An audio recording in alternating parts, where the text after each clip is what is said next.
girl Ash, and thanks again for checking me out back here at Ashland.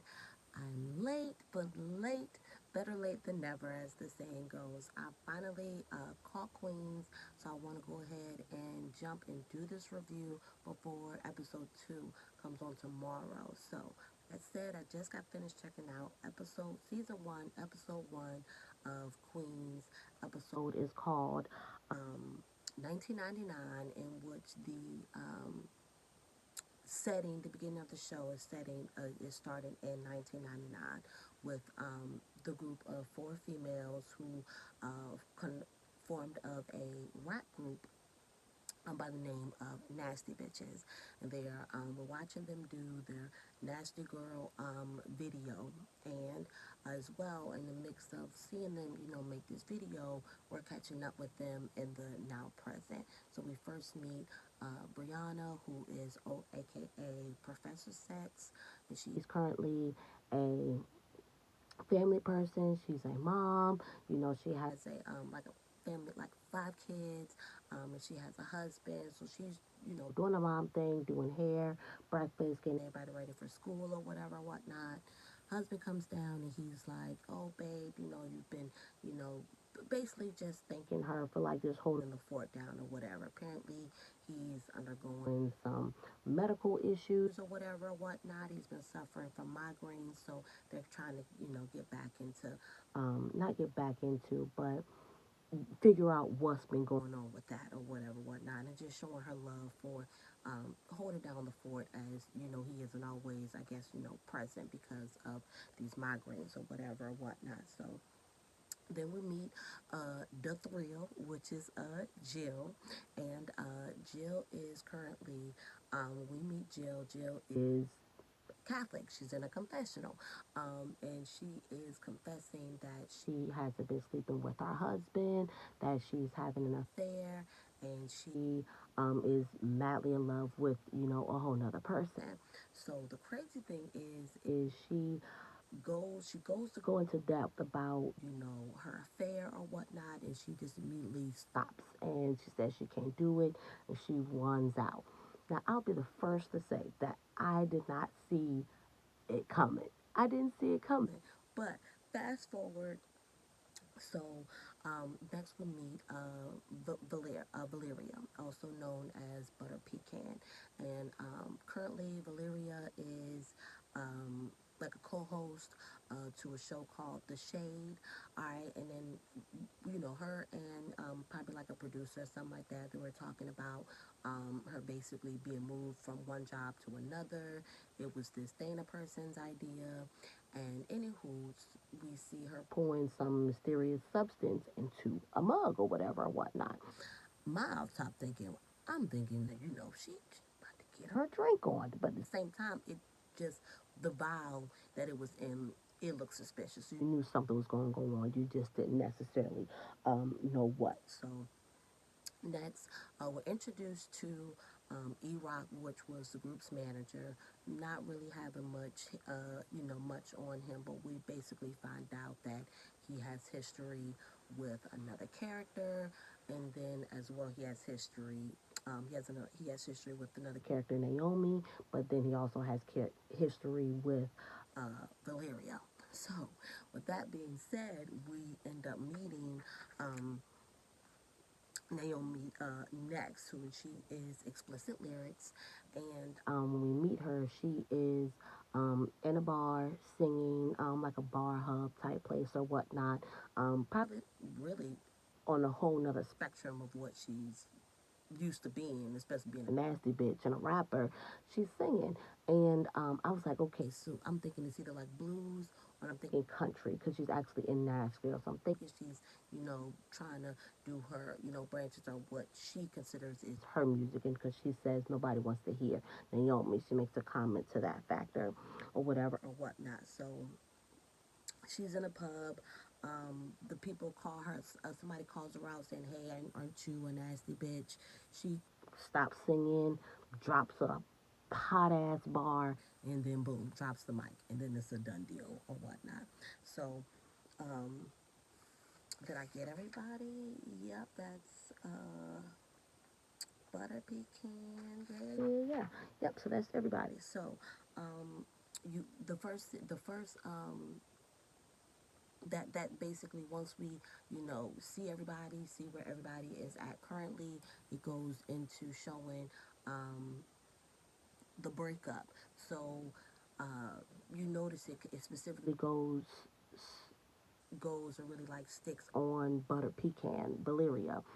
She had like her own perfume line or whatnot, and then all of a sudden there's a breakup or whatnot.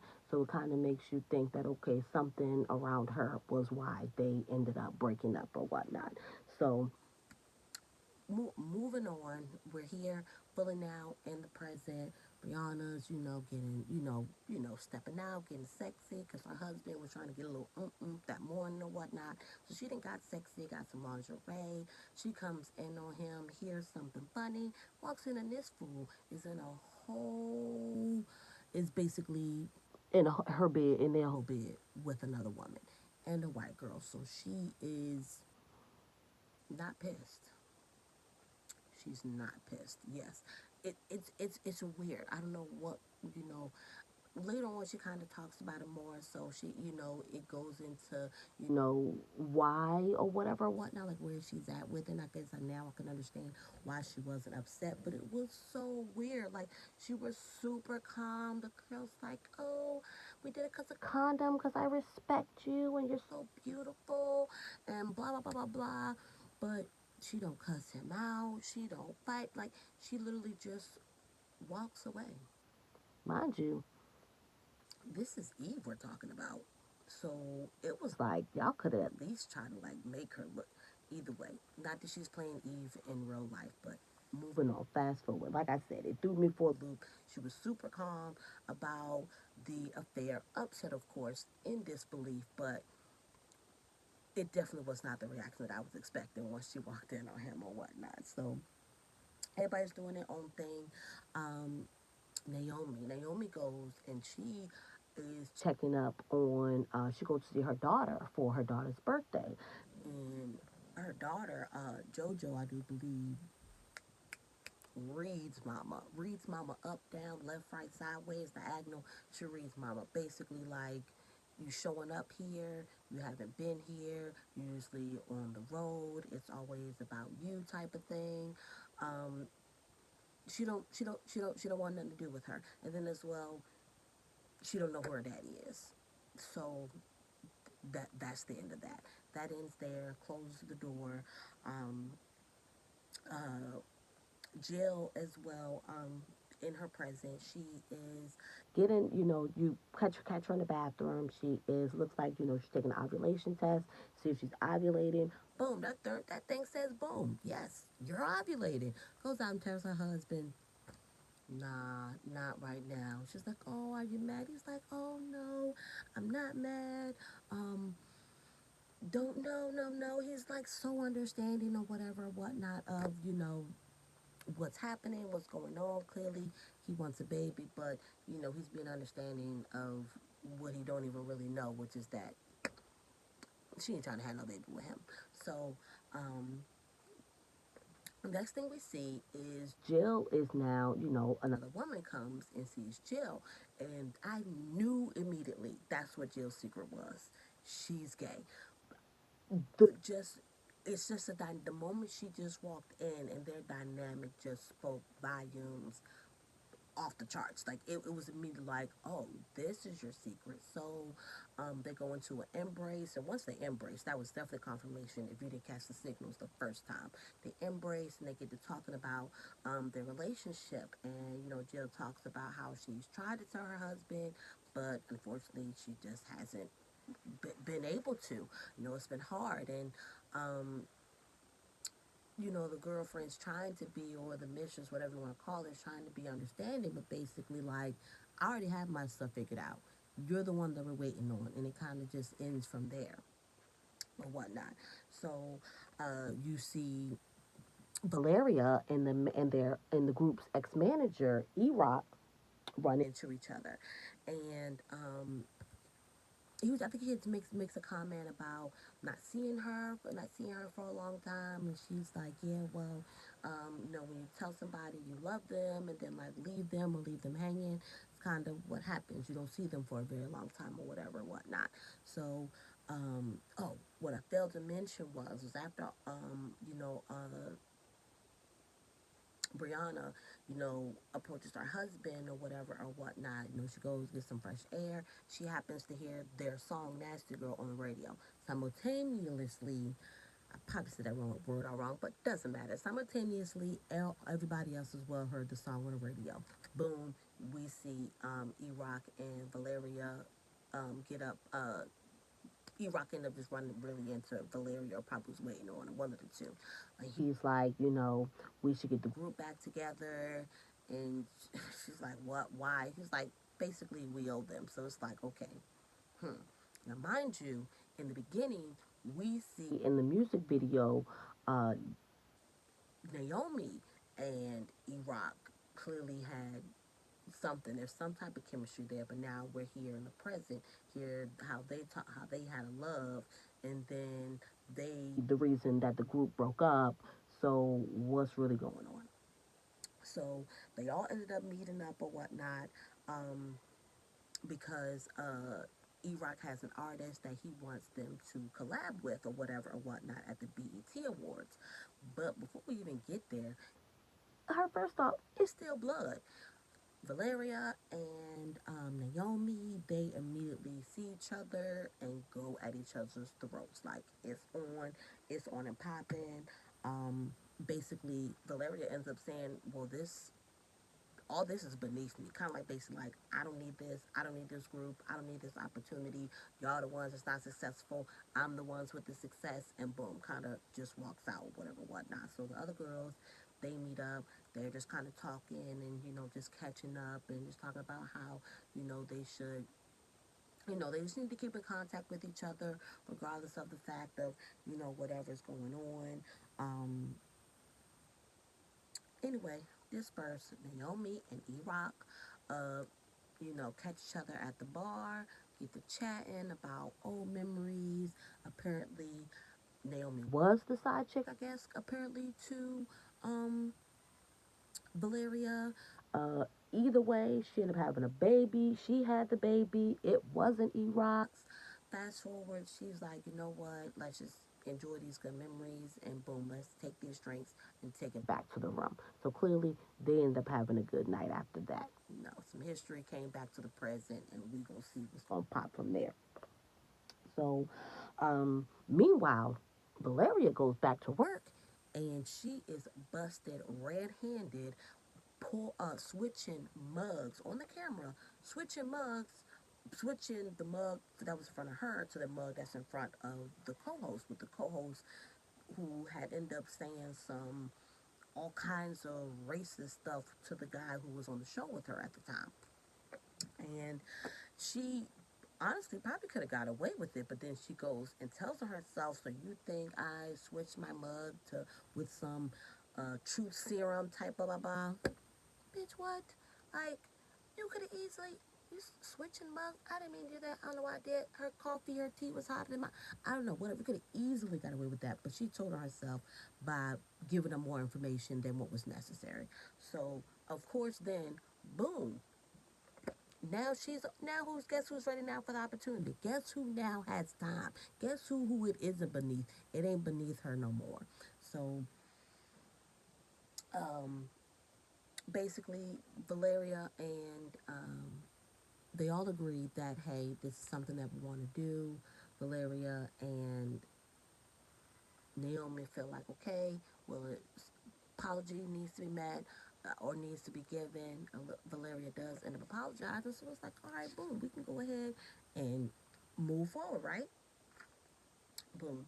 Can I just say that if you didn't already, the music exec, music producer, whatever it's called, is definitely Swizz Beats. Like for one, just like he has a little cameo on the radio or whatever whatnot when he's playing the nasty girl song. And then just if you just know his music, you and just like you just know.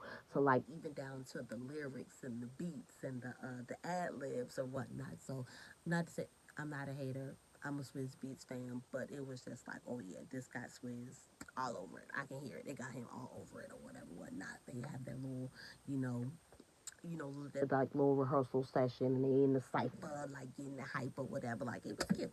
It was cute or whatever, whatnot. So, anywho, um, Brianna ended up telling the girls that her husband was that she had caught her husband having an affair. So in the midst of them being in rehearsal, he comes in and it's like, oh, it's cancer. How's she supposed to deal with that now? Brianna's like, what am I basically supposed to do with this information? Like, I now can't even be mad at you or deal with you in regards to this affair because you have cancer. Like, I hope you don't die. I'm going to take care of you because what did she end up saying? I can't remember what she ended up saying, but it was just like, yeah, nope, I am gonna take it. Oh no. So basically, it's that she can get up and that she can leave him. She's gonna nurse him back to health just so that she can get up and leave or whatnot. So, um, Valeria and Naomi do end up having like a moment or whatever, whatnot, of just like checking in with each other, where each other at. Valeria asks her about, Naomi and her dad. And, so we do get a little back history on that, which unfortunately looks like her dad didn't want the baby. He also didn't want Naomi. So Naomi just left the choice to she thought it would be better to not say anything at all. As if she never knew who the man was. Like, so that's that. I hate that, honestly. I just hate when that's how females carry.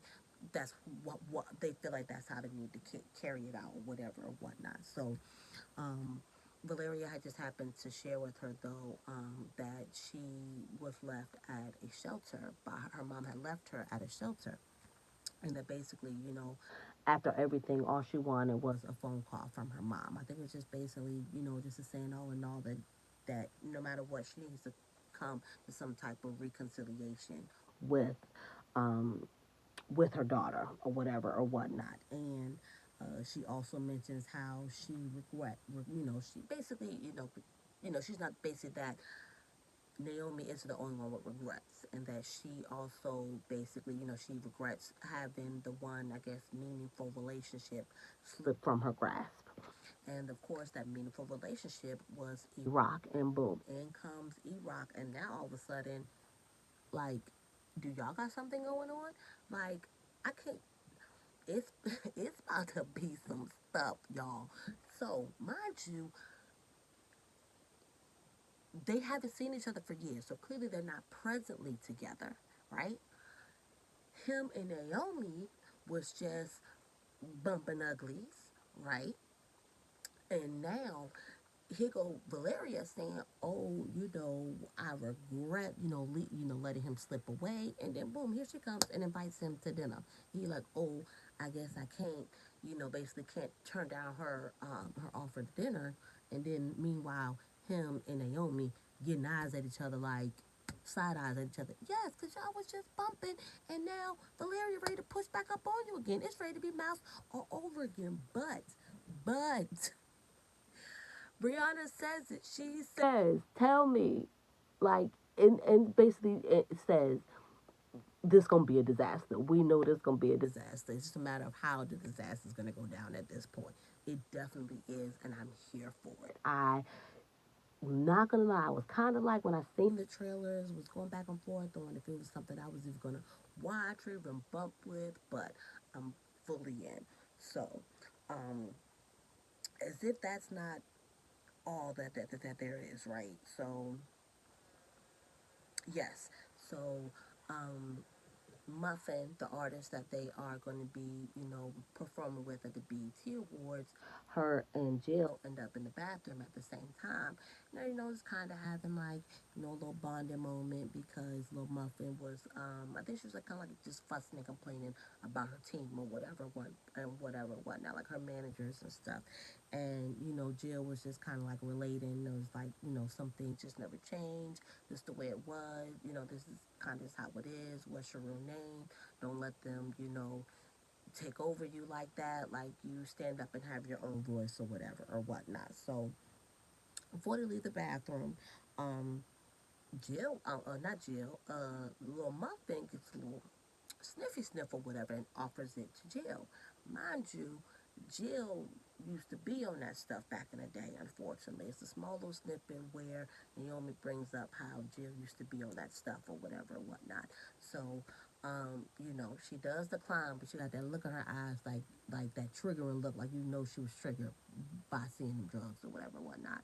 So, Little Muffin's like, whatever, pull up, come to my house or whatever, I'm having a little party or whatnot. So they show up, and baby girl is OD'd in her floor. So, boom, yeah, they try to get the girl, they get the girl to the hospital, and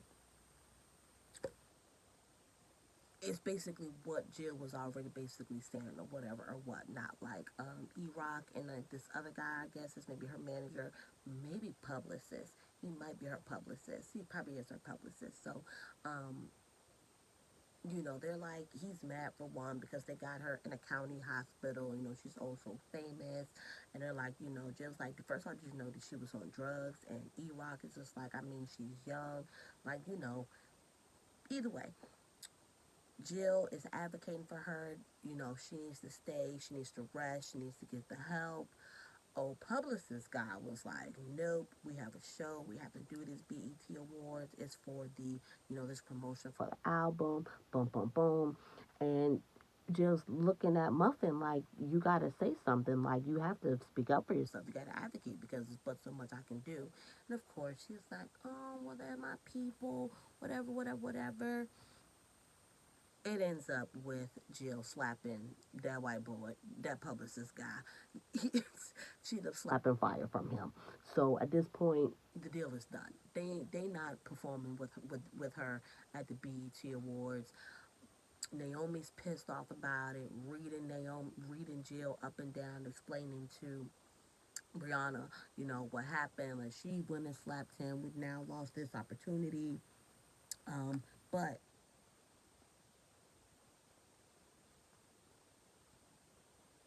yeah. You know, little sulk or whatever, whatnot. But hey, get over it. We gotta move on. Um, Jill's so frustrated though at this point. She go ahead and admits to everybody else that she's gay, and it's a relief. Of course, they support her or whatever or whatnot, but she's feeling so relieved. So Muffin though ends up coming in and thanks them for looking out for her and trying to stick up for her or whatnot. And it's like, hey, I'm not doing this episode. I'm not doing this. I'm not doing a BET show without y'all. So y'all are definitely in with me. So boom. Fast forward, um, before the show, you see kind of like everybody reflecting, on where they are. Brianna's, like looking at her kids, and Valeria's, just kind of like getting, wiping off the makeup, taking out the fake hair, taking out the earrings, like kind of like shedding the persona of who, she is. I guess is the person presently or on the shade or whatnot, and possibly it looked like Jill was about to tell her husband what's going on or whatnot. She's like, we have to talk. So, anywho, fast forward at the BET Awards, Muffin is presenting, who's coming out. And not only is she presenting them as, she's presenting them solely. Like, they about to come out. They're not doing the performance together. They're doing it by themselves. So, they come out. kill it. Everybody rapping and going hard, and then they doing sexy, sexy fits and stuff. And I do believe Jill kind of just told the world that she kissed the girl and that she gay. But if she did, I'm hyped for it. Um, yeah, and that was kind of pretty much the gist of the episode. After the performance, you see all of them, including Lil Muffin, all together looking at a billboard because they're going to be going on tour. Yeah, they're going to be going on tour. It had been 6 months later, and then they're talking about how they're going to be going on a tour together. So tomorrow, I will be back here to review and talk about episode two. Uh, Let me know what y'all think. I'm in. I'm definitely in. Plus, I want to keep reviewing this for y'all. So, the fact that I did this video means I'm already committed. So, let me know if you've seen it, if you liked it. Um, Comment, like, subscribe to the channel, like the video, and I'll catch you guys tomorrow. I'm going to go ahead and drop this for y'all tonight.